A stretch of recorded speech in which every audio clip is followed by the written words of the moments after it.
మనము కూడా దేవుని ఆరాధించడానికి వచ్చాం.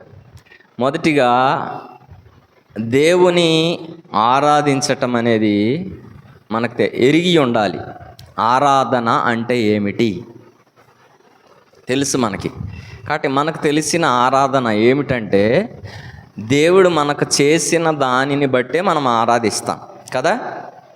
కాబట్టి మొదటిగా ఆరాధన యొక్క నిర్వచనం మనం ఎరిగి ఉండాలి.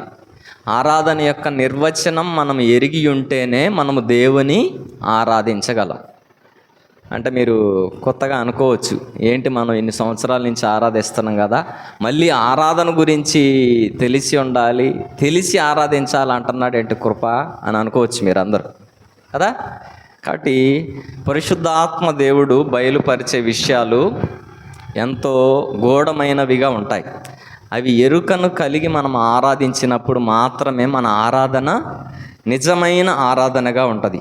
కాబట్టి మొదటిగా మనకు ఆరాధన గురించి తెలియాలి అంటే ఒక 4 విషయాలు తెలియాలి. మొదటి విషయం ఏంటంటే క్రైస్తవ జీవితంలో మొదటి అంశం ఏమిటంటే ప్రార్థన కదా. మనందరికీ తెలుసు ప్రార్థన అంటే ఏంటి చెప్పండి. ప్రార్థన అంటే కూడా తెలీదా? అడుగుకోవటం, బెగ్గింగ్. కాబట్టి దేవుని దగ్గర నుంచి మనకి ఏదైనా కావాలి అంటే అడుగుకొనేదే ప్రార్థన, అది మనకు తెలుసు. కాబట్టి రెండవ మెట్టు ఏంటంటే క్రైస్తవ జీవితంలో కృతజ్ఞత, థ్యాంక్స్ గివింగ్ అంటారు. థ్యాంక్స్ గివింగ్ అంటే ఏంటి? దేవుడు ఏదైనా మనకు మేలు చేస్తే ఆ మేలును బట్టి దేవుని మహిమపరచటం, కృతజ్ఞత చెల్లించటం. మనకు అర్థం అవ్వాలంటే లూకాసు వార్త 17:11 ఒక అంశం ఉంది. దయచేసి మన ధ్యానం కొరకై లూకాసు వార్త 17 చదవండి.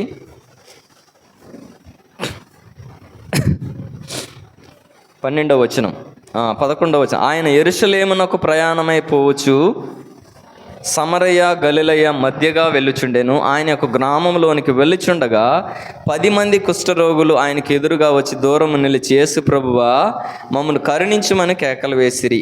ఆయన వారిని చూచి, మీరు వెళ్ళి మిమ్మల్ని యాజకులకు కనబరుచుకోండి అని వార్త చెప్పాను. వారు వెళ్ళుచుండగా శుద్ధులైరి. వారిలో ఒకడు తనకు స్వస్థత కలుగట చూచి గొప్ప శబ్దంతో దేవుని మహిమపరచుచు తిరిగి వచ్చి ఆయనకు కృతజ్ఞతాస్తుతులు చెల్లించుచు ఆయన పాదముల యొద్ద సాగిలపడిన వాడు సమరయుడు. ఇప్పుడు కృతజ్ఞత అంటే ఏంటి? దేవుడు మనకు చేసిన మేలులను బట్టి కృతజ్ఞతగా వచ్చి ఆయనను ఆరాధించటం. కాబట్టి మనము కూడా చాలాసార్లు దేవుని మందిరానికి వస్తాం, దేవుని ఆరాధించడానికి వస్తాం. ఏ విధముగా వస్తామంటే దేవుడు ఏదైనా మేలు చేశాడు అంటే మనకి ఆ మేలును బట్టి దేవుణ్ణి స్తుతించి ఆరాధించడానికి వస్తాం. ఒక్కొక్కసారి మనం అనుకున్నది మన యొక్క జీవితాల్లో జరగనప్పుడు మనము దేవుని సన్నిధికి రాలేని వారుగా ఉంటాం. ఒక్కొక్కసారి మనుషులతో మనకు ఏమవుతుందంటే విభేదాలు వస్తాయి. కాబట్టి విభేదాలు వచ్చినప్పుడు దేవునిని బట్టి కాక మనుషులను బట్టే మనము దేవుని మందిరానికి రాం. అవునంటారా కాదంటారా? ఈ దినాల్లో జరిగే మా సంగతి ఏంటంటే విశ్వాసులు అనబడిన వారు, క్రైస్తవులు అనబడిన వారు మందిరానికి మనుషుల గురించి మందిరానికి రావట్లా. ఎవరి గురించి అంట? మనుషుల గురించి. మనుషులతో ఏవైనా విభేదాలు ఉన్నా, ఏమైనా జరిగినా కానీ వారి నిమిత్తం దేవుని మందిరానికి రావట్లా. దేవుడు ఎన్ని కార్యాలన్నా చేయనండి, ఆ సిలువ ఎక్కి ఎంత రక్తాన్నైనా కారనివ్వండి, కానీ అదంతా విడిచిపెట్టేస్తున్నారు. కాబట్టి తమ ఎదుట ఉన్న మనుషులనే ఆధారం చేసుకొని దేవుని మందిరానికి రాలేకపోతున్నారు. ఒక్కొక్కసారి దేవుడు మనం అనుకున్న విషయం మనకు ఎగ్జాంపుల్ గుర్తొచ్చింది కాబట్టి చెప్తున్నా నేను. రూతమ్మ వచ్చేది కదా మన మందిరానికి, ముసలావిడే. ఆమె ఎన్నో సంవత్సరాలుగా గృహం గురించి ప్రార్థన చేయండి అని అడిగేది. ప్రార్థన చేశాం. కాబట్టి అదేమైందంటే వాళ్ళ కుమారుడు పోలీసులకి ఏదో డబ్బులు ఇచ్చేసి రాపిచ్చేసుకున్న తర్వాత ఆ ఇల్లు ఆమెకు దక్కల. నేను సెంటర్లో కలిసినప్పుడు ఆమెను అడిగా, అడిగితే ఆమె ఏమందంటే, రూతమ్మ ప్రార్థనకి ఎందుకు రావట్లేదమ్మా నువ్వు అని అడిగితే, ఏం చేశాడు దేవుడు నాకు? ఇల్లు గురించి నేను ప్రార్థన చేసి అన్ని సంవత్సరాలు నాకు ఇల్లు రాలా, ఎందుకు రావాలి నేను ప్రార్థనకి అనేసింది. అయిపోయింది. ఏంటంట, ఇల్లు గురించి ప్రార్థన చేసిందంట, దేవుడు ఇల్లు ఇవ్వలేదంట, అందుకని ప్రార్థనకు రావట్లేదంట. కాబట్టి మన జీవితాల్లో కూడా దేవుడు మనకి ఏదైనా మేలు కలుగజేస్తేనే నన్ను దేవుని ఆరాధించేది. కాబట్టి ఒక నిజ సంఘటన జరిగింది. ఏంటంటే, అమెరికా దేశంలో ఒక ఆయనకి ఏదో విపత్తు జరిగి హాస్పిటల్లో అడ్మిట్ అయ్యాడంట. ఏదో విపత్తు కాదు, ఆవు పొడిచిందంట అతన్ని. ఆవు పొడిచినప్పుడు 72 సంవత్సరాల ముసలతన్ని తీసుకువెళ్ళి హాస్పిటల్లో అడ్మిట్ చేశారంట. హాస్పిటల్లో అడ్మిట్ చేసినప్పుడు ఆయనకి ఎమర్జెన్సీలో ఉన్న వాళ్ళకి ఏం పెడతారు? ఆక్సిజన్ పెడతారు. కాబట్టి అమెరికా దేశంలో ఇదేంటి హాస్పిటల్ బిల్స్ చాలా ఎక్కువ ఉంటాయి, బాగా ఖర్చు ఎక్కువ. కాబట్టి అయితే అతన్ని 6 దినాలు హాస్పిటల్లో ఉంచిన తర్వాత 6 దినాలకి కోలుకున్నాడంట. కోలుకున్న తర్వాత డిశ్చార్జ్ అయ్యే ముందు ఒక బిల్ ఇచ్చారంట అతనికి. ఎంత అంటే బిల్ అంటే $6,000 అంటే ఎంత? Can you calculate for me? 96 rupees into 6,000 ఎంత?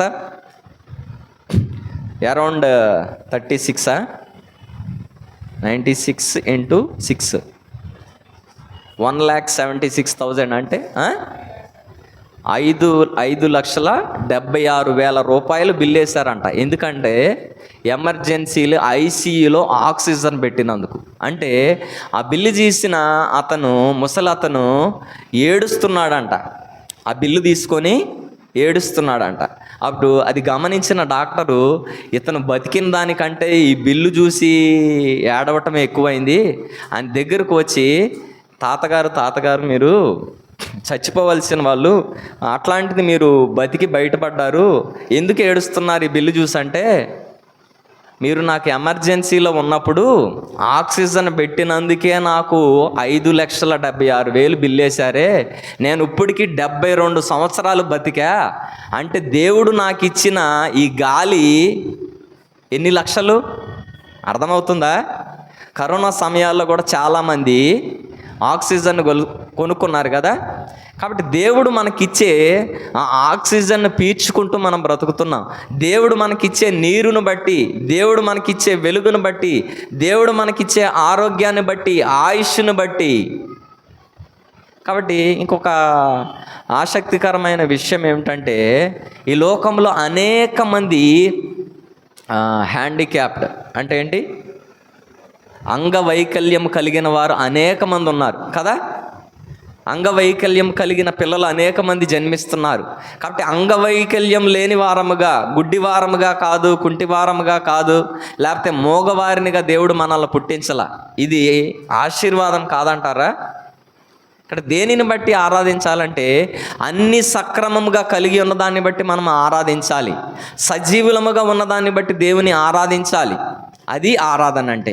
కాబట్టి దేవుడు ఏదో మనకు చేశాడు, ఆ మేలులను బట్టి మనము దేవుని ఆరాధించటం కాదు. కాబట్టి కృతజ్ఞత అంటే ఏంటంటే, దేవుడు మనకు చేసిన దానిని బట్టి మనము దేవుడికి చెల్లించేది ఇన్ రిటర్న్. కాబట్టి దేవుడు మనకు చేశాడు కాబట్టి థ్యాంక్స్ గివింగ్ అంటే, ఎవరు ఏదైనా సహాయం చేస్తే, మంచినీళ్ళు ఇచ్చినా, కూల్ డ్రింక్లు ఇచ్చినా మనం ఏం చెప్తాం? థ్యాంక్స్ అని చెప్తాం. అది కృతజ్ఞత. మూడవది ఏంటంటే ప్రైజ్ అంటే ఏంటంటే, ప్రార్థనకు మించినది, కృతజ్ఞతకు మించినది. మూడవది ఏంటంటే స్తుతి అంటే మూడవ భాగము. కాబట్టి మూడవ భాగం ఏంటి? స్తుతి అంటే ఏమిటంటే, దేవుని యొక్క గొప్పతనమును గురించి వర్ణించటం. ఏంటంట? దేవుని యొక్క గొప్పతనమును గురించి వర్ణించటం, ఆయన యొక్క గుణశీలాలను గురించి మనము వివరించటం. మహోన్నతుడవు, సర్వోన్నతుడవు, ఇంకా ఆది అంతమైన దేవుడు, ఆల్ఫా ఒమేగా అయిన దేవుడు, నిరంతరము ఒకటే రీతిగా ఉన్నవాడవు, పరిశుద్ధుడవు, ఇంకా చాలా పేర్లు ఉన్నాయి దేవుడికి. కదా.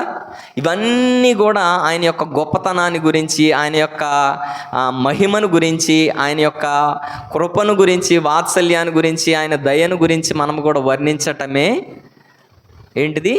స్తుతి. కానీ ఆరాధన అంటే ఏమిటి? ఇప్పుడు మనందరం తెలుసు, ప్రభువుని ఆరాధిస్తూనే ఉన్నాం. కాబట్టి మొట్టమొదటిగా బైబిల్ గ్రంథంలో ఆరాధన అని ఎక్కడ చెప్పబడిందంటే, రండి మన ధ్యానము కొరకై ఆదికాండము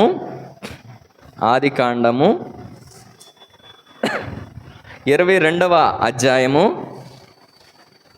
5వ వచనం మనమందరం కలిసి చదువుకుందాం.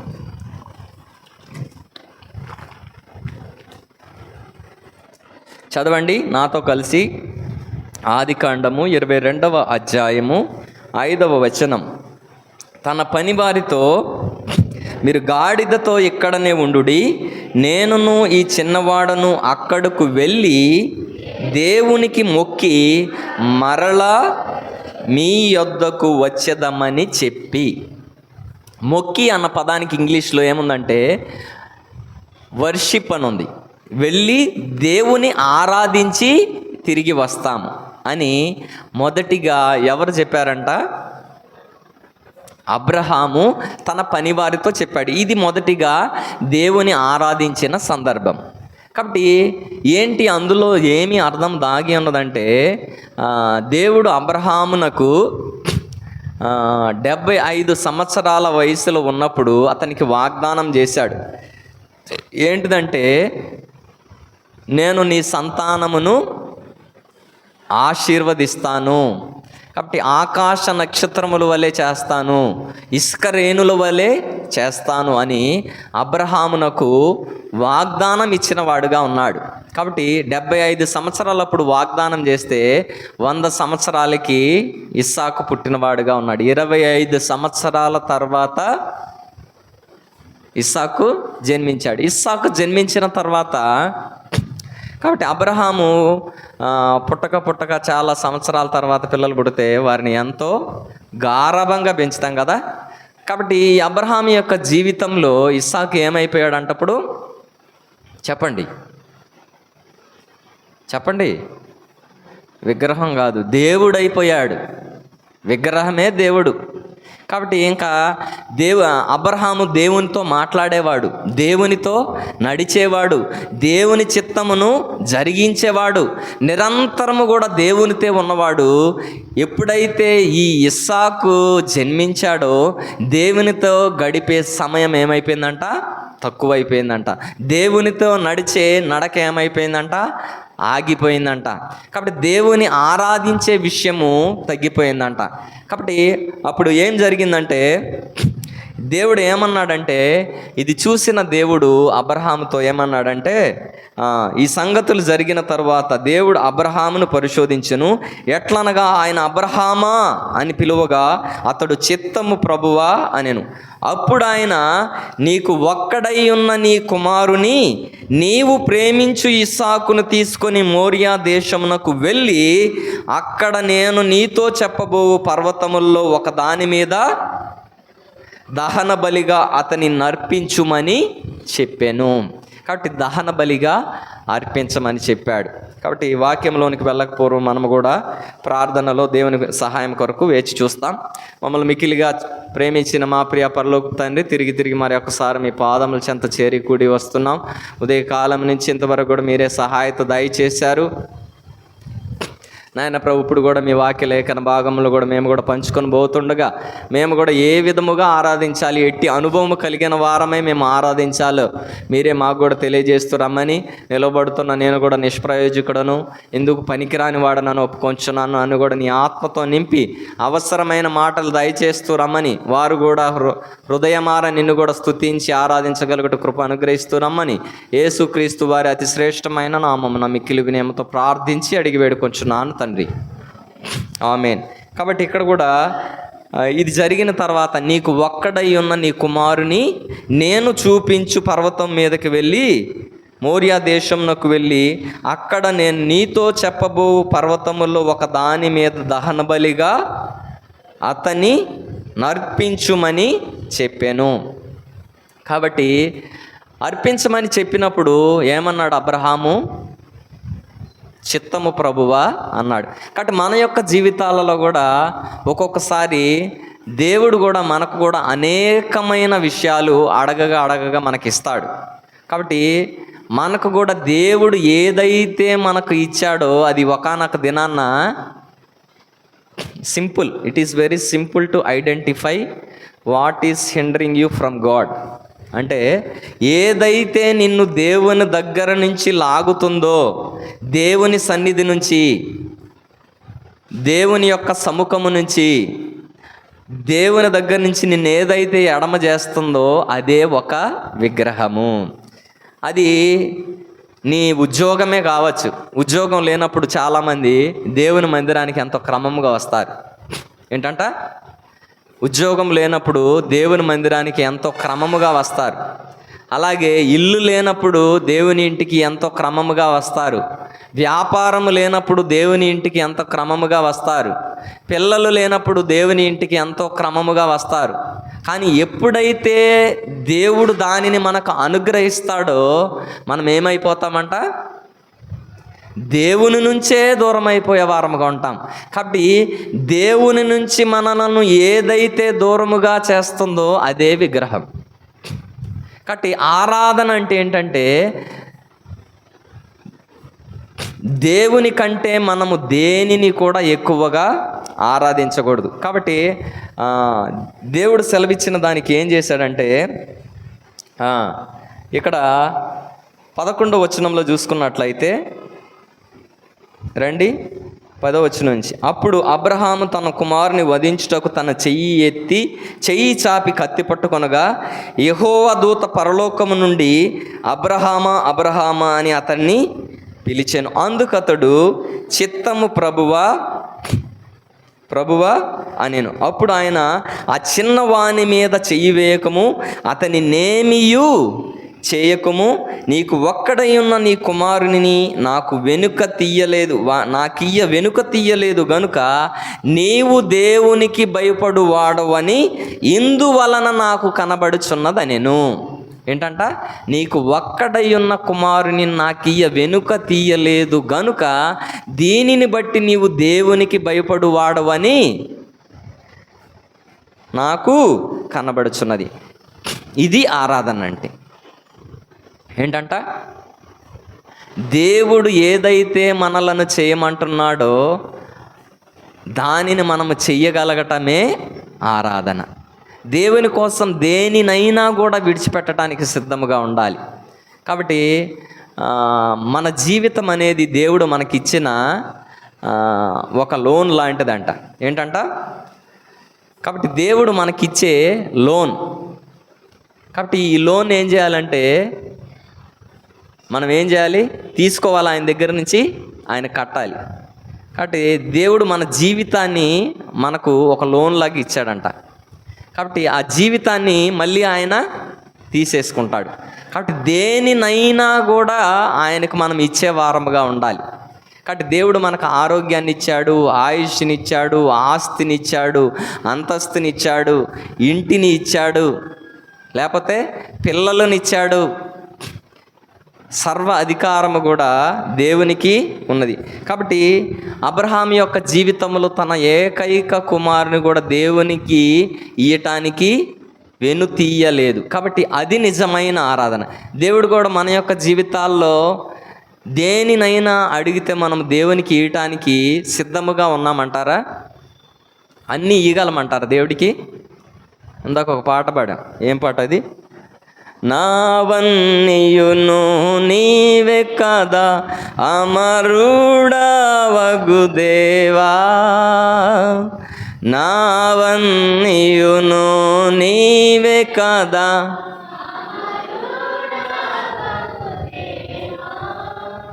నీవన్నీయు నాకిచ్చితివి నీ కృపను బట్టి, నీవన్నీయు నాకిచ్చితివి నీ కృపను బట్టి, మహిమా పరతును ఎల్లప్పుడు ఇహ పరములయందు. మా పరతును ఎల్లప్పుడు ఇహ పరములయందు. చాలు. నావన్నీయును నీవే కదా, నీవన్నీయు. పాట పాడాము, నిజమేనా అంటారా? మీ అన్ని దేవుడి అనా? ఏ ఒక రెండు చెప్పండి మీ ఏంటో దేవుడి. ఏమండి? అందుకే క్రైస్తవులు పాడే పాటలన్నీ కూడా ఏంటంట, అబద్ధాలే అన్నీ, ఒక్కటి కూడా నిజం ఉండదు. ఎంత బాగా పాడతాం. నావన్నీయును నీవే కాదా, నీవన్నీ, ఇది మాత్రం కరెక్టే, నీవన్నీ నాకు ఇచ్చావు. మళ్ళీ ఏంటిది, ఆఖరి రక్త బొట్టు వరకు కూడా ఇచ్చావు, అన్నీ తీసుకుంటా, కానీ నాది మాత్రం అసలేమీను. నా టైం ఈను, నా బలం ఈను, నా సమయం ఈను, నా ధనం ఇవ్వను, పెదాలతో మాత్రం ఆరాధిస్తాలే. ఎందుకంటే ఏమీ ఇయలేను నాయన, కానీ ఇరిగి నలిగిన హృదయముతో ఈ కొద్ది నా స్తుతి ఆరాధన నీకు చెల్లిచ్చేస్తా. ఎందుకని? It's very free. మాటలే కదా, ఇది కాదు. పెదవులతో ఆరాధించటం అంటే ఇదే. సత్యమైన ఆరాధన అంటే ఏంటంటే క్రియలు. జీవించుచున్నావన్న పేరు మాత్రం ఉన్నది కానీ నీవు మృతుడవే. అంటే ఏంటంటే మాటలతో కాదు ఆరాధించటం. ఇక్కడ అబ్రహాము ఆరాధించాడు ఏ విధముగా అంటే, నీకంటే నాకు ఏది కూడా ఎక్కువ కాదు నాయనా. ఏంటంట, కత్తి ఎత్తాడు.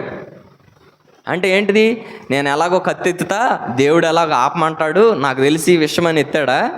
దేవుడికి అంతా తెలుసు, హృదయాంతరంగములు ఎరిగిన దేవుడు. కాబట్టి మనం కూర్చుండేది, నుంచునేది, మనం పడుకునేది, లేచేది, మన ముందు మన వెనక, మన మాట, మన నోటికి మాట రాకమునిపే, తలంపు పుట్టకమునిపే ఆయనకు సమస్తం తెలుసు. అబ్రహాం ఏం చేశాడంటే కత్తి లేపాడు. ఏంటంటే, దేవా నువ్వు నన్ను పరిశోధిస్తున్నావా? నీకంటే నాకు ఇస్సాకు ఎక్కువ అనుకుంటున్నావా? కాదు నాయన, నేను తప్పిపోయినప్పటికీ కూడా నీకంటే ఎక్కువ నాకు ఏది లేదు నాయన అని చెప్పి ఆఖరికి ఇస్సాకును కూడా బలివ్వటానికి వెనకాడలేదు. కాబట్టి మన యొక్క జీవితంలో కూడా నిజమైన ఆరాధన అంటే ఏంటంటే, దేవుని కోసము దేనినైనా విడిచిపెట్టే వారంగా. ఒకటైనా విడిచిపెట్టామా? దేవుని కోసము మన సుఖాన్ని విడిచిపెట్టగలమా? దేవుని కోసము మన సమయాన్ని విడిచిపెట్టగలమా? దేవుని కోసం మన పనిని విడిచిపెట్టగలమా? దేవుని కోసము మన పిల్లల్ని విడిచిపెట్టగలమా? దేవుని కోసము ఆదివారము బంధువులను విడిచిపెట్టగలమా? అర్థమవుతుందా? దేవుని కోసము ఆదివారం ఫంక్షన్లు విడిచిపెట్టగలమా? ఆరాధన అంటే ఏంటనుకుంటున్నారు మీరు? పెదాలతో చేసేది కాదు, వచ్చేసి ఆరాధన చేసి వెళ్ళిపోతే అది కాదు ఆరాధన అంటే. క్రియలలో చూపించాలి. ఏంటంట, నీకంటే ఎక్కువ ఏది కాదు, నీ తర్వాతే ఏదైనా. అర్థమవుతుందా? అది ఆరాధన. కాబట్టి అబ్రహాం యొక్క జీవితంలో అది క్రియల పూర్వకముగా, అబ్రహాం గురించి క్రియల ద్వారా విశ్వాసమును బట్టి ఇస్సాకును ఏం చేశాడంట, మళ్ళీ దక్కించుకున్నాడంట. అంటే హెబ్రీ పత్రికలో ఉంటుంది, చదవండి ఆ మాట. హెబ్రీ పత్రిక 11వ అధ్యాయము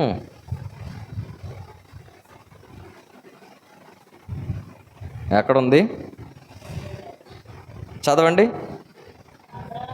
అబ్రహాము శోధింపబడి విశ్వాసమును బట్టి ఇస్సాకును బలిగా అర్పించెను.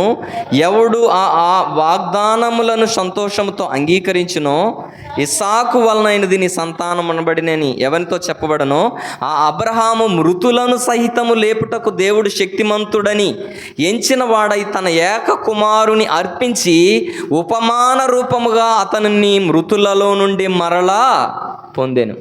ఇది ఆరాధన అంటే. కాబట్టి దేవుని కోసం సమస్తము కూడా సమర్పించి దేవుడు నాకు ఇవ్వగలగడని అర్పించగలగడమే ఆరాధన. కాబట్టి మన యొక్క జీవితాల్లో క్రియారూపకముగా మనం దేవుని ఆరాధించగలుగుతున్నామా, లేకపోతే పెదవులతోనే ఉందా మన ఆరాధన? కాబట్టి ఇంకొక వ్యక్తిని చూస్తాం, దేవుని నిజముగా ఆరాధించిన వ్యక్తి. యోబు గ్రంథము మనకు తెలిసిన విషయాలే, కొత్త విషయాలు ఏమి లేవు. కాబట్టి 1వ అధ్యాయము 1వ వచనం చదవండి.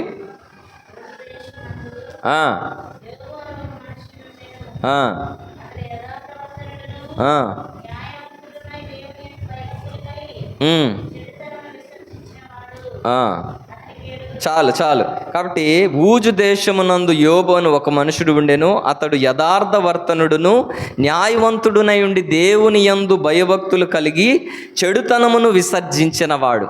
కాబట్టి యోబు యొక్క జీవితంలో కూడా యథార్థవర్తనుడు, న్యాయవంతుడు, దేవుని యందు భయభక్తులు కలిగి చెడుతనమును విసర్జించినవాడు. ఇతడు ఈ విధముగా జీవిస్తుండగా దేవునికి సాతానికి కూడా ఒక సంభాషణ వచ్చింది. కాబట్టి వచ్చినప్పుడు ఏమన్నాడంటే, అందుకే చదవండి ఆ వచనం. అందుకు యెహోవా, నీవు నా సేవకుడైన యోబు సంగతి ఆలోచించితివా? అతడు యథార్థవర్తనుడును న్యాయవంతుడునై దేవుని యందు భయభక్తులు కలిగి చెడుతనమును విసర్జించిన వాడు భూమి మీద అతని వంటి వాడు లేడు అని అడుగుగా, అపవాది, యోబు ఊరకే దేవుని యందు భయభక్తులు కలవాడాయనా? అతనికిని అతని ఇంటి వారికిని అతనుకు కలిగిన సమస్తమునకును చుట్టి కంచె వేసితివి గదా? నీవే అతని చేతి పనిని దీవించుచుండుట చేత అతని ఆస్తి దేశములో బహుగా విస్తరించుచున్నది. కాబట్టి ఈ విధముగా సంభాషణ జరిగినప్పుడు నువ్వు ఆయన ఆశీర్వదించావు, పిల్లల్ని ఇచ్చావు, కూతుర్ని ఇచ్చావు, గాడిదల్ని ఇచ్చావు, ఒంటెల్ని ఇచ్చావు, అన్నిటిని ఇచ్చావు కనుక అతడు నిన్ను ఆరాధిస్తున్నాడు. కాబట్టి నీవు అతనికి కలిగిన సమస్తమును కూడా తీసివేస్తే అతడు ఆరాధిస్తాడేమో చూడమని చెప్పినప్పుడు, సరే నువ్వు అన్నప్పుడు సాతానికి చెప్పినప్పుడు అతనికి కలిగిన సమస్తమును కూడా కోల్పోయిన వాడుగా ఉన్నాడు. ఇక్కడ 18వ వచనం నుంచి చూసుకుంటే 19వ వచనం, గొప్ప సుడిగాలి అరణ్య మార్గమున వచ్చి ఇంటి 4 మూలలను కొట్టగా అది యవనుల మీద పడినందున వారు చనిపోయారు. దాన్ని నీకు తెలియజేయుటకు నేను ఒక్కడినే తప్పించుకొని వచ్చి ఉన్నాను నేను. అప్పుడు యోబు లేచి తన పై వస్త్రమును చింపుకొని తల వెంట్రుకలు గొరిగించుకొని నేల మీద సాష్టాంగపడి నమస్కారము చేసి నేను నేల మీద సాష్టాంగపడి నమస్కారం చేసి దేవునిని ఆరాధించాడంట. సాష్టాంగపడి నమస్కారం చేసి అంటే హీ వర్షిప్డ్ గాడ్ అని ఉంటుంది ఇంగ్లీష్లో. కాబట్టి ఏంటంటే, నేను నా తల్లి గర్భములో దిగంబరినై వచ్చి తిని దిగంబరినై అక్కడికి తిరిగి వెళ్ళేదను. యెహోవా ఇచ్చెను, యెహోవా తీసుకొని పోయెను, యెహోవా నామమునకే స్తుతి కలుగును గాక. ఈ సంగతుల్లో ఏ విషయమందును యోబు ఏ పాపమును చేయలేదు, దేవుడు అన్యాయము చేసెనని చెప్పలేదు. కాబట్టి యెహోవా ఇచ్చెను, యెహోవా తీసుకొని పోయిన, యెహోవా నామమునకే, ఇది ఆరాధన అంటే. కాబట్టి దేవుడు ఏదన్నా ఇస్తే దేవుని ఆరాధించడం కాదు, దేవుడు తీసేసినా కూడా దేవుని ఆరాధించాలి. కాబట్టి అటువంటి అనుభవము కలిగి ఆరాధించటమే ఆరాధన. కాబట్టి మనము కూడా దేవుని ఆరాధించగలిగే అనుభవంలో మనం ఉన్నామా? దేవుడు మనకిచ్చినది ప్రతీది కూడా దేవుడు ఇప్పుడు మనది అంటానికి ఏమన్నా ఒకటి చెప్తారా మీరు? నాది అని చెప్పగలిగేది ఏదన్నా ఉందా మీది? ఏమండి, ఇది నాది అని చెప్పడానికి ఏదన్నా గ్యారంటీ వస్తువు ఏదన్నా ఉంటే చెప్పండి నాకు ఒకటి. చాలాసార్లు మా ఇంట్లో అంటుంటారు, మా మధ్యలో డిస్కషన్, కృపాకి బిల్డింగ్ మొత్తం ఇచ్చేశారు, మాకేమీ లేదు అంటున్నారంట మా వాళ్ళు. అప్పుడప్పుడు టాపిక్లు వస్తుంటాయి, ఇదంతా ఇచ్చేసారంట. కానీ నాకున్న ఒక అండర్స్టాండింగ్ ఒకటి ఉంది, ఇది నాది కాదు. అది అర్థమైంది ఎప్పుడంటే మా నాన్నగారు చనిపోయినప్పుడు నాకు అర్థమైంది, నాదంటూ ఈ లోకాన ఏమీ లేదు. నాదంటూ ఉన్నదంటే ఏదన్నా ఉందంటే తినే ఆహారము, వేసుకునే బట్టలు, అది కూడా జీవించినంత వరకే అది కలిగి ఉండాలి. అది నిజమైన ఆరాధన. నాది అబ్రహాం అంకుల్ పాట పాడతాడు. ఏంటి అంకుల్ ఆ పాట? క్షణికమైన బ్రతుకు పైన తపన ఎందుకు, నాది నాది అనే వాదన. అది ఎవరైతే అటువంటి అనుభవం కలిగి ఉంటున్నారో వారు నిజమైన ఆరాధికులు కాదు. ఇవాళ చచ్చిపోతే కొంతమంది వాడుతుంటారు ఒక డైలాగ్, ఇవాళ చచ్చిపోతే రేపొద్దునికి రెండో రోజు. అది ఎరుగుండాలి. అది ఆరాధన. అర్థమవుతుందా? ఇవాళ చచ్చిపోతే ఇప్పుడు పరలోకం వెళ్ళాలి, అది ఆరాధన. కాబట్టి మన జీవితాల్లో మనకంటూ ఏమీ లేదు. దేవుడు మనకిచ్చిన ఆరోగ్యము, ఆయుష్, ఆస్తి అంత మనతో ఏమైనా వెళ్ళగలిగేది ఏమన్నా ఉన్నదంటే అదే మన ఆస్తి. ఏం తీసుకెళ్ళగలం మనం? చెప్పండి, చెప్తారా? చెప్పండి. ఆత్మతో ఏమన్నా తీసుకెళ్తాం? ఆత్మ వెళ్ళిపోద్దలే. ఆత్మతో తీసుకెళ్ళగలిగేది ఏమన్నా ఉందంటే నీతి, ఇంకా మన క్రియలు, సత్క్రియలు. మన నీతి మనతో కూడా వస్తుంది, మనం చేసిన క్రియలు మనతో వస్తుంది, మన సాక్ష్యము మనతో వస్తుంది. ఇంకేమీ రాదు, గుర్తుపెట్టుకోండి. కాబట్టి నీ సాక్ష్యం ఏ విధముగా ఉన్నది, కాబట్టి నీ నీతి ఏ విధముగా ఉన్నది, నీ ఆరాధన ఏ విధముగా ఉన్నది. దేవుని దగ్గరికి వెళ్ళినప్పుడు నువ్వు చెప్పగలవా, నీకంటే నేను దేనిని ఎక్కువగా ప్రేమించలేదయ్యా అని ధైర్యముగా ఆయన ముందు నుంచోగలవా? మనం చెప్పగలమా? మన ముందు ఉంటాయి చాలా విగ్రహాలు ఉంటాయి. ఉద్యోగం ఉంటుంది, లేకపోతే ఇల్లు ఉంటుంది, కారు ఉంటుంది, ఇంకా భార్య ఉంటుంది, పిల్లలు ఉంటారు, ఇంకా రక్త సంబంధులు ఉంటారు, ఇంకా ఫంక్షన్లు ఉంటాయి. చెప్పండి, ఇంకా ఇవన్నీ ఉంటాయి. ఇవన్నిటి తర్వాత లీస్ట్ ప్రయారిటీ దేవుడు.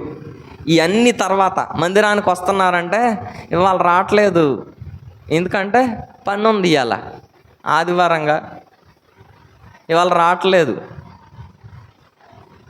కాబట్టి ఇది ఎలాగుంటుందంటే, మనం పెళ్ళిళ్ళకి వెళ్తాం కదా, చూసుకుందాం. కాబట్టి 1 కొరింథీయులకు రాసిన పత్రిక 10వ అధ్యాయం 26వ వచనం చదవండి.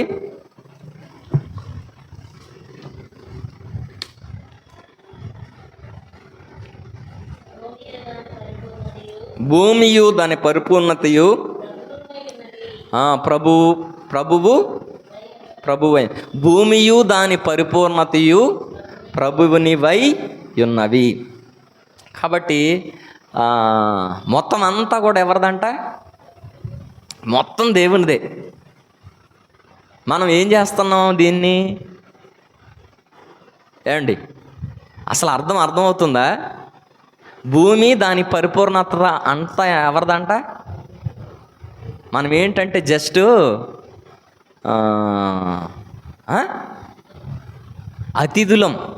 అతిథులము మనం ఇచ్చట ఒక పాట ఉంటుంది, మంచి పాట. కాబట్టి చాలామందికి ఏమి ఎరుక లేని వారుగా ఉంటున్నారంటే, ఇది పర్మనెంట్ నాదే, మంచం నాది, ఇల్లు నాది, బండి నాది. చచ్చిపోతే ఎవరిదండి? ఎమ్మటి ఈసారి ఎవరన్నా అటు అన్నప్పుడు చచ్చిపోతే ఎవరిది ఇదానండి. ఈసారి ఎవరన్నా ఇది నాది అన్నారు అనుకో, చచ్చిపోతే ఎవరిది ఇదానాలి. ఎమ్మటే నాది అయిపోద్ది, ఇది నువ్వు చచ్చిపోయిన ఎమ్మటే అనండి. ఇంకా అనరాళ్ళు అలాగా మాట్లాడితే నాది మాది వాళ్ళది, ఓర్ని నీది నాది. కాబట్టి భూమి దాని పరిపూర్ణత అంట ఎవరిదంట? దేవునివే. కాబట్టి మనం ఏంటంటే ఇది నాది, అది నాది, ఇది నాది అనుకుంటాను. ఏమీ లేదు.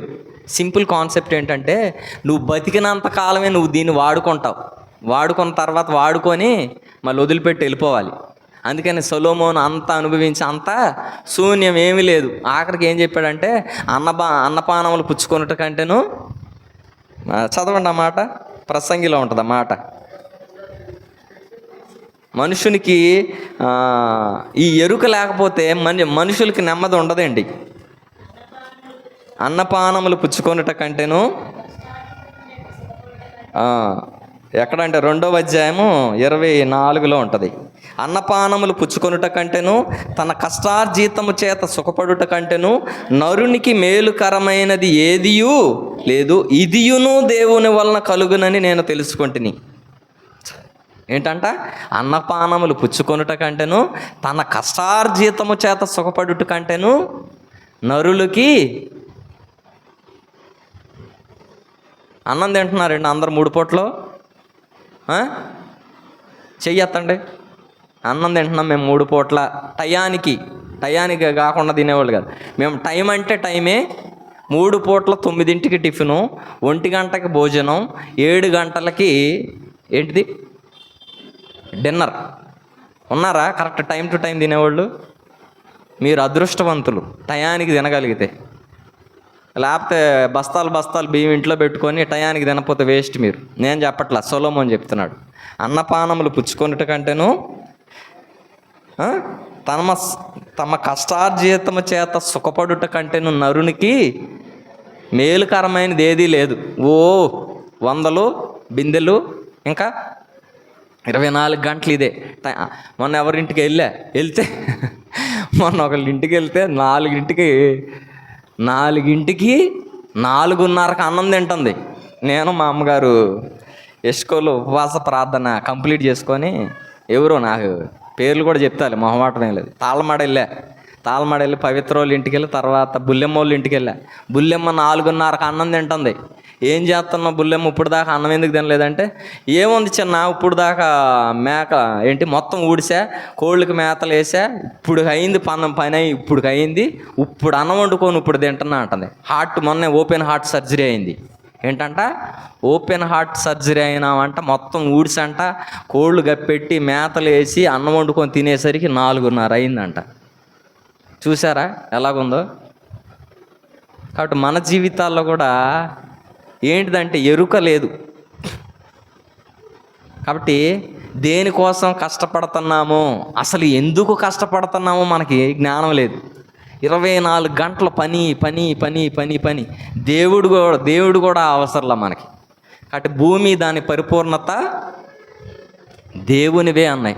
కాబట్టి ఇది ఇలా జరుగుతుండగా యేసుక్రీస్తు ప్రభు వారు ఒకసారి మార్కు సువార్త 12వ అధ్యాయము, మార్కు సువార్త 12వ అధ్యాయము చదవండి, 41వ వచనం.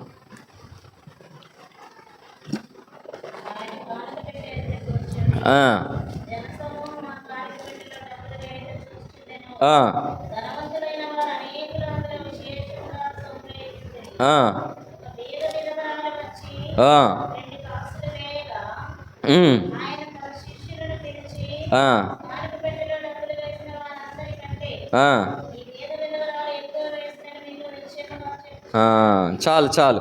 కాబట్టి ఈ సందర్భం ఏంటంటే, కానుకల పెట్టె దగ్గర కానుకలు వేసే విషయంలో యేసుక్రీస్తు ప్రభువారు తన శిష్యులతో చెప్తున్నాడు. ఏంటంటే, కానుక పెట్టెలో డబ్బులు వేయుట చూచుండెను, ధనవంతులైన వారు అనేకులు అందులో విశేషముగా సొమ్ము వేయుచుండేది. ఒక బేద విధవరాలు వచ్చి 2 కాసులు వేయగా ఆయన తన శిష్యులను పిలిచి, కానుక పెట్టెలో డబ్బులు వేసిన వారందరికంటే ఈ బేద విధవరాలు ఎక్కువ వేసనని నిశ్చయముగా చెప్పుచున్నానంట. కాబట్టి జీవితంలో, మన యొక్క జీవితంలో కూడా మన యొక్క నమ్మకత్వము ఎక్కడ పోతుందంటే, ఎక్కడ పోతుంది చెప్పండి? మెయిన్ చెప్పండి. మా నాన్నగారు ఎప్పుడు చెప్తుండేరు ఈ మాట. ఏంటి? ధనాపేక్ష. అవునా కాదా? నేను చెప్పే మాట కాదు ఇది. ధనాపేక్ష సమస్తమైన కీడులకు మూలము. కొందరు దానిని ఆశించి విశ్వాసము నుండి తొలగిపోయి నానా బాధలతో తమ్మును తామే పొడుచుకున్నారంట. కాబట్టి మన యొక్క జీవితాల్లో కూడా ధనము విషయంలో కూడా దేవుడు ఇచ్చిందే. కాబట్టి మన గమనానికి ఒక వ్యక్తిని చూసుకుందాం. కాబట్టి మన యొక్క జీవితాల్లో కూడా ఏ విధముగా ఉంటుందంటే, మనకు దేవుడు కొద్ది స్థితిలో ఉన్నప్పుడు మనం నమ్మకంగా ఉంటాం కదా? అవునంటారు కాదంటారా? అవునా కాదా? కాబట్టి ఒక సేవకుడు ఈ విధంగా చెప్పాడు, మందిరంలో ఉన్న వాళ్ళందరికంటే కూడా ఎవరైతే తక్కువ ఉంటుందో కూలి పని చేసుకునేవాళ్ళు దేవునికి నమ్మకంగా ఉంటారంట. ఏంటంట? ఉద్యోగస్తులు నమ్మకంగా ఉండరంట. నిజమే అది. నేను కూడా ఇప్పుడు పర్సనల్గా ఎక్స్పీరియన్స్ చేస్తున్నా. అంటే విశ్వాసుల్ని కలుస్తున్నా కదా. ఎక్కడ తెలుస్తుంది అంటే నీ యొక్క గొప్పతనం దేవునికి ఇచ్చే దగ్గర తెలిసిపోద్ది కదా. ఇది ఎలా ఉంటుందంటే ఒక సేవకుడు ఈ విధంగా చెప్పాడు. ఏంటిదంటేనంట, మనం పెళ్ళిళ్ళకి వెళ్తాం కదా, పెళ్ళిళ్ళకి వెళ్ళినప్పుడు ఏం తీసుకెళ్తామండి? గిఫ్ట్ తీసుకెళ్తాం కదా. గిఫ్ట్ తీసుకెళ్ళినప్పుడు ఆ గిఫ్ట్ దేనిని ఆధారం చేసుకొని ఉంటుంది చెప్పండి? ఇది చాలా ఆత్మీయ అర్థం ఉంది ఇందులో. ఇప్పుడు బేబిరా అని ఆంటీ ఉంది, ఎగ్జాంపుల్ మీరు కనపడుతున్నారు కాబట్టి మిమ్మల్ని గురించి చెప్తున్నా. బేబిరా అని ఆంటీ వాళ్ళ చెల్లి కూతురి పెళ్ళి అవుతుంది. ఇప్పుడు ఏం గిఫ్ట్ తీసుకెళ్తుంది? ఏ ఆంటీ మీరే చెప్పండి, ఏం తీసుకెళ్తారు? ఒక 5,000 పెట్టి మంచి మిక్సీ కొనుక్కెళ్తుంది అనుకుందాం, ఓకేనా? మీకు అర్థం అవ్వాలని ఎగ్జాంపుల్ చెప్తున్నా. అంటే ఎందుకని? ఆమె చెల్లితో ఉన్న సంబంధం అలాంటిది. చెల్లి సొంత రక్త సంబంధం. ఇప్పుడు ఎవరో ఇంటి పక్కన వాళ్ళ పెళ్ళి. ఎంత పెట్టి తీసుకెళ్తారా అండి మీరు గిఫ్ట్? 5,000 పెట్టి తీసుకెళ్తారా? ఎంత తీసుకెళ్తారు? 500 అంట. జస్ట్ ఒక 0 తీసేసింది. ఎందుకని? బయటోళ్ళు. కాబట్టి మనకు కూడా అర్థమైంది అనుకుంటా, చాలామందికి అర్థమైపోయి ఉండాలి. ఇప్పుడు దేవుని సన్నిధికి కూడా వచ్చి మనం కూడా దేవునికి అర్పణని ఇస్తాం. అది ఆరాధన అవ్వచ్చు, లేకపోతే మన సమయం అవ్వచ్చు, లేకపోతే మన బలం అవ్వచ్చు, లేకపోతే మన ధనం అవ్వచ్చు. కాబట్టి దేవుడితో మనకి ఎంతైతే సంబంధం ఉందో చెప్పండి, చెప్పండి, అంతే ఇస్తాం మనం కూడా. దేవుడికి నీకు దగ్గర సంబంధం ఉందనుకో, దేవుడికి నీవు ఇచ్చేది కూడా ఘనంగానే ఉంటుంది. అంటే నేను ఇచ్చేదాని గురించి చెప్తున్నాను అనుకోవద్దు మీరు, సందర్భం వచ్చింది కాబట్టి చెప్తున్నా. దేవునికి ఇచ్చే విషయంలో కాబట్టి మనకు దేవునితో ఉన్న సంబంధాన్ని బట్టే మనం దేవుని ప్రేమించగలం. కాబట్టి ఆజ్ఞలన్నీ కూడా గైకొనాలి. కాబట్టి అందుకనే నేను చాలాసార్లు చెప్పా, బైబిల్ గ్రంథంలో నీ కుడి చెయ్యి నిన్ను అభ్యంతరపరిచిన ఎడల, నీ కుడి కన్ను నిన్ను అభ్యంతరపరిచిన ఎడల. చాలాసార్లు ఎక్కువ దేవునికి అవిధేయత మనకు చేతులతోనూ కన్నుతోనే ఉంటుంది. అందుకని ఆ రెండింటి గురించే చెప్పబడింది. కాబట్టి నీ కుడి చేయి చేయనది నిన్న చాలామంది ధర్మము చేయనప్పుడు రహస్యముగా ఉండాలంట. కాబట్టి దేవుడికి ఇచ్చేది కూడా మీరు దయచేసి ఎవరితో చెప్పొద్దండి, ఓకేనా? మీ కుటుంబంలో అయినా, తల్లిదండ్రులతోనైనా, భార్యలతోనైనా, పిల్లలతోనైనా ఎవరితో కూడా చెప్పకూడదు. కాబట్టి ఎప్పుడైతే చెప్తారో మీ ప్రతిఫలం పోద్ది. కాబట్టి ఉపవాసం ఉండి ప్రార్థన చేసేటప్పుడు కూడా అంతే. ఎవరికి ఉపవాసం ఉన్నామని ప్రార్థన చేయకూడదంట, ఉంటున్నామని చెప్పకూడదంట. ఉపవాసం ఉంటున్నామని చెప్తే మీరు చేసే ఉపవాసమే వ్యర్థమంటారు. కాబట్టి మనం కూడా దేవునికి ఇచ్చే విషయంలో కూడా నమ్మకముగా ఉండాలి. కాబట్టి ఇంకొక విషయం చూసుకుందాం. కాబట్టి మనం కూడా దేవుని ఆరాధించిన తర్వాతే ఆయన్ని సేవించగలం. కాబట్టి లోక విషయంలో యాకోబు పత్రిక 2వ అధ్యాయం 5వ వచనం చదవండి.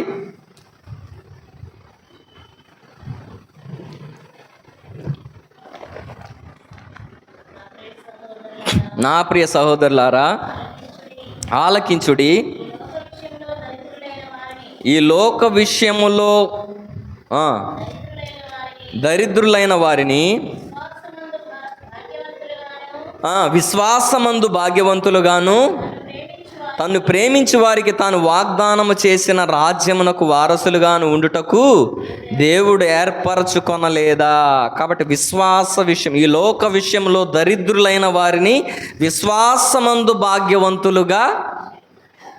కాబట్టి అందుకనే ఈ లోకంలో నీవు పేదవాడిగా ఉండొచ్చు, లేకపోతే పని చేసుకునేవాడిగా ఉండొచ్చు, మంచి భాగ్యం అది. అందుకని బైబిల్ గ్రంథంలో ఏం చెప్పబడిందంటే, ధనవంతుడు పరలోక రాజ్యములో చేరటం కంటేనంట ఒంటె సూది బెజ్జంలో దూరటం సులభం అంట.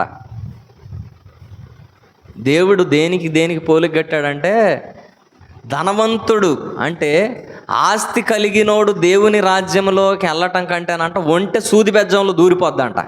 ఏమన్నా సాధ్యమయ్యే పైన? ఒంటైనా కానీ సూది బెజ్జంలో అన్నా పెట్టిద్దంట, కానీ ధనవంతుడు మాత్రం చస్తే పరలోకంలో. కాబట్టి మనం ఏం కోరుకోవాలి? ఇప్పుడు ధనం కోరుకోవాలి, అంతేగా? కాబట్టి మనం లోకపరముగా ఏ విధముగా ఉన్నా కానీ అంతే, ఇక్కడ అదే చెప్తున్నాడు. కాబట్టి ఈ లోక విషయంలో దరిద్రులైన వారిని విశ్వాసమందు భాగ్యవంతులుగాను, తన్ను ప్రేమించు వారికి తాను వాగ్దానము చేసిన రాజ్యమునకు వారసులుగాను ఉండుటకు దేవుడు ఏర్పరచుకొనలేదా? కాబట్టి మనం కూడా ఆయన రాజ్య వారసులుగా ఉండాలంటే ఒక విషయం ఏంటంటే, దేవుని కోసము దేనినైనా కూడా విడిచిపెట్టాలి. అందుకనే కీర్తనకారుడు చెప్పాడు ఏంటంటే, దానికంటే ముందు యోహాను సువార్త 17వ అధ్యాయము 10వ వచనం చదవండి. చదవండి. నావన్నీయు నీవి, నీవియు నావి, వారి యందు నేను మహిమపరచబడి ఉన్నాను. కాబట్టి నిజమైన ఆరాధన ఏంటంటే, నావన్నీ కూడా నీవే నాయనా, నీవన్నీ కూడా నావే. కాబట్టి మనం ఈ అనుభవంలోనికి రావాలి. వచ్చి ఉన్నామా లేకపోతే రావాలా, మనం కూడా పరీక్షించుకోవాలి. కాబట్టి దేవునికి మనం అంతా ఇవ్వాలంట. అందుకనే రోమపత్రిక 12వ అధ్యాయం అంటే, సజీవయాగముగా మీ శరీరములను ఆయనకు సమర్పించుకోవాలి. అంటే సజీవ యాగముగా మన యొక్క శరీరమునే దేవునికి అర్పించుకోకపోతే మనము దేవుని ఆరాధించినా కూడా అది ఏ ఆరాధన అంటే పెదవులతో ఆరాధించే ఆరాధనే. క్రియలు లేని విశ్వాసము మృతం అంట. కాబట్టి మనం ఈ అనుభవంలోనికి రావాలి. అబ్రహాము లేకపోతే యోబు ఏ విధముగా అయితే చెప్పారో, నావన్నీ కూడా నీవే నాయన, యెహోవా ఇచ్చెను, యెహోవా తీసుకొని పోయిన, ఆయన నామమునకే మహిమ కలుగునుగాక. కాబట్టి నీకంటే నాకు ఏది ఎక్కువ కాదు నాయన, నీ తర్వాతే ఏదైనా అని అటువంటి అనుభవంలోనికి మనం వచ్చినప్పుడు మనము దేవుని నిజమైన ఆరాధించగలిగే వారముగా ఉంటాం. ఆఖరిగా కీర్తనల గ్రంథము 73వ అధ్యాయం 25వ వచనం, ఆకాశమందు నీవు తప్ప నాకెవరున్నారు, నీవు నాకుండగా లోకములోనిది ఏదియు.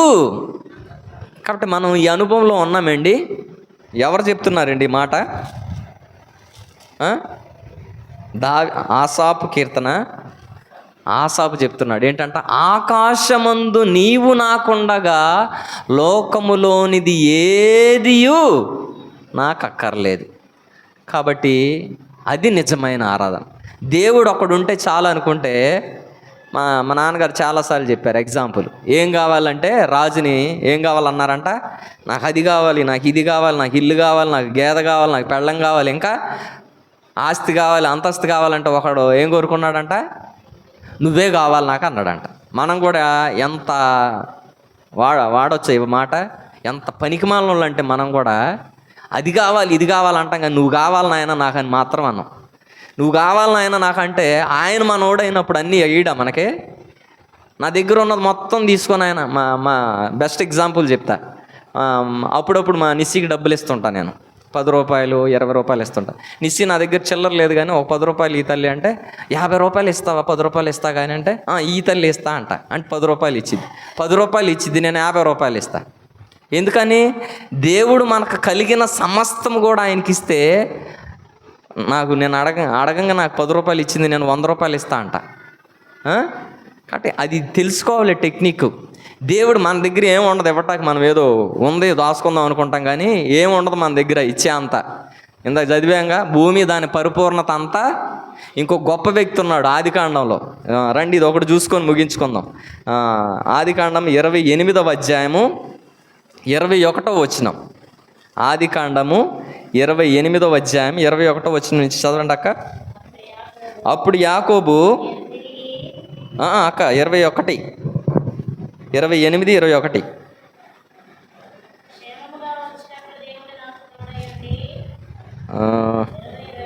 చదవండి, 20 నుంచి చదవండి. అప్పుడు యాకోబు, నేను తిరిగి నా తండ్రి ఇంటికి క్షేమముగా వచ్చినట్లు దేవుడు నాకు తోడయుండి నేను వెళ్ళుచున్న ఈ మార్గములో నన్ను కాపాడి తినుటకు ఆహారమును ధరించుకొనుటకు వస్త్రములను నాకు దయచేసిన ఎడల యెహోవా నాకు దేవుడయుండును, మరియు స్తంభముగా నేను నిలిపిన ఈ రాయి దేవుని మందిరమగును, మరియు నీవు నాకిచ్చు యావత్తులో 10వ వంతు నిశ్చయముగా నీకు చెల్లింతునని. అబ్బో, ఈయన చాలా గొప్ప పనోడు. ఏంటంట? వెళ్ళిన చోటల్లా ఏమి ఇవ్వాలంట ఆయనకి? దేవుడు నాకు తోడయ్యుండి నేను వెళ్ళుచున్న ఈ మార్గములో నన్ను కాపాడి, వెళ్ళే మార్గంలో కాపాడాలంట. మళ్ళీ ఏమి ఇవ్వాలంట ఆయనకి? తినటానికి ఆహారం ఇవ్వాలంట, కట్టుకోవటానికి బట్టలు ఇవ్వాలంట. మార్గంలో కాపాడి, తినటానికి ఆహారం ఇచ్చి, కట్టుకోవటానికి బట్టలు ఇస్తే అప్పుడు ఆయనకు దేవుడు అవుతాడంట. ఆ దేవుడు అయిన తర్వాత ఈ రాయిని తీసి స్తంభంగా చేసి మందిరం కడతా అంటున్నాడు. కట్టిన తర్వాత మరియు నీవు నాకిచ్చు యావత్తులో. అబ్బో, ఎన్ని తెలివితేటలండి! దేవుడు ఇవ్వాలంట. దేవుడిచ్చిన దాంట్లో మళ్ళీ 10వ భాగం అంతా ఇచ్చేస్తాడంట దేవుడికి. మనది కూడా జీవితం ఎలా ఉంటుందంటే, దేవుడు మనకేమో లప్పలు ఇవ్వాలి, మళ్ళీ దేవుడు ఇచ్చిన దాంట్లోనే మళ్ళీ ఓ 10 పైసలు ఇవ్వాలి మనం. ఇది మన ఆరాధన. ఏటి కృప మొత్తం అంతా ఏంటి ఇవ్వాలి, మొత్తం ఇచ్చేదాని గురించి చెప్తుండే, ఏంటి ఆరాధన గురించి ఏం చెప్పట్లా అనుకుంటున్నారా మీరు? ఈ మధ్య మొత్తం యథార్థత గురించి, సెకండ్ మెసేజ్ కూడా అదే, యథార్థత యథార్థత యథార్థత. ఇదే టాపిక్ వస్తుంది. ఏ టాపిక్ వెళ్ళినా కానీ వద్దులే కానీ ఇదే చెప్పాలి అనే ఉంటుంది. కాబట్టి మనం కూడా అబ్రహాము వలె ఆరాధించాలి. దేవుని కంటే ఏది ఎక్కువ కాదు.